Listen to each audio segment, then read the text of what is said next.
ভারতের কাছ থেকে বিদ্যুৎ কেনার প্রক্রিয়া এখন প্রশ্নের মুখে।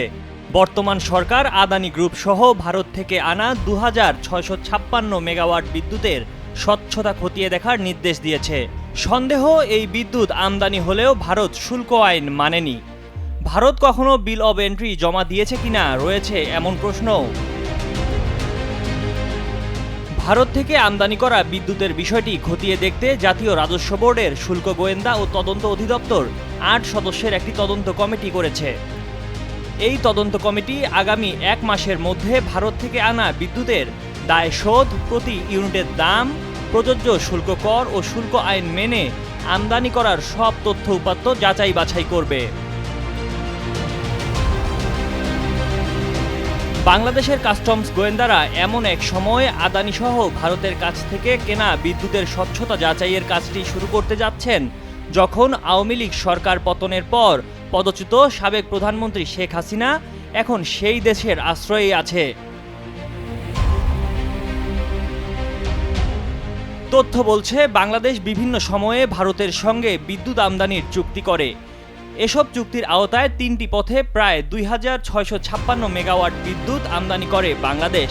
এর মধ্যে কুষ্টিয়ার ভেড়ামারা, কুমিল্লা আর চাঁপাইনবাবগঞ্জ দিয়ে আসে বিদ্যুৎ। তবে মাত্র 250 মেগাওয়াট বিদ্যুৎ আমদানির জন্য শুল্ক কর সংক্রান্ত ছাড়পত্র জারি হয়েছে। বাকি বিদ্যুৎ আমদানির ক্ষেত্রে শুল্ক কর ছাড়ের কোনো তথ্য প্রমাণ নেই।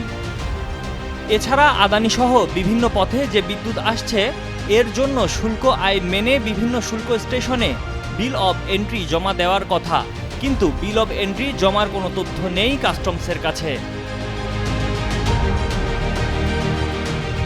জানা গেছে, ভারতের বিতর্কিত শিল্পপতি গৌতম আদানির মালিকানাধীন বহুজাতিক কোম্পানি আদানি গ্রুপের কাছ থেকে বিগত সরকার বাজার দরের চেয়ে বেশি দামে বিদ্যুৎ কেনার অভিযোগ রয়েছে। বাংলাদেশে বিদ্যুৎ আমদানির জন্য ভারতের পশ্চিমবঙ্গের ঝাড়খণ্ড রাজ্যের গাড্ডায় বিদ্যুৎ কেন্দ্র স্থাপন করে আদানি গ্রুপ। ভারতের প্রধানমন্ত্রী নরেন্দ্র মোদীর আস্থাভাজন হিসেবে পরিচিত গৌতম আদানি তার উৎপাদিত বিদ্যুৎ বেচতে বাংলাদেশ থেকে বাড়তি দাম নিয়েছেন বলে অভিযোগ রয়েছে। এটি বিদ্যুৎ কেনার অসম চুক্তি বলেও বেশ সমালোচনা রয়েছে।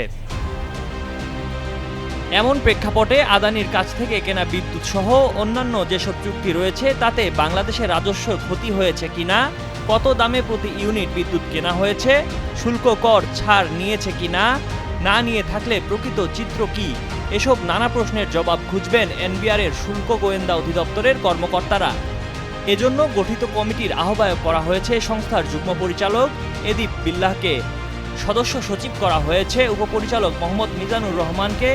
সংস্থার উপপরিচালক সহ আরও ৬ জনকে রাখা হয়েছে কমিটির সদস্য হিসেবে। ময়ূখ ইসলাম, কালের কণ্ঠ।